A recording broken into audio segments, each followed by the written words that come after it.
किसान था जिसके 2 बेटे थे। वो बहुत ही आलसी और निकम्मे थे।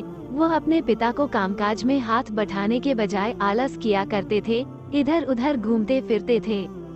किसान को अपने बेटों की बहुत फिक्र थी। वो सोचते थे कि मेरे मरने के बाद इनका क्या होगा, यह अपना पेट कैसे भरेंगे, अपने परिवार को कैसे संभाल पाएंगे। एक दिन किसान की हालत बहुत ही गंभीर थी, कहने का मतलब किसान मरने की हालत में था। तभी किसान ने अपने दोनों बेटों को बुलाकर उनसे कहा कि हमारे खेत में एक खजाना गड़ा हुआ है, लेकिन वो किस जगह है उसकी जानकारी मुझे भी नहीं है, लेकिन खोदने बाद तुम्हें वो खजाना मिल जाएगा। इतना कहकर किसान भगवान को प्यारे हो गए। खजाने की खबर सुनकर दोनों बेटों के मन में लालच आ गया और वो दोनों खेत पर चले गए और खेत को खोदने लगे। खजाने के लालच में कुछ ही दिनों में पूरे खेत को खोदने के बाद वह घर जाकर बैठ गए और वह अपने पिता को कोसने लगे। इसी तरह कुछ महीने बीत गए और वर्षा ऋतु का आगमन हुआ।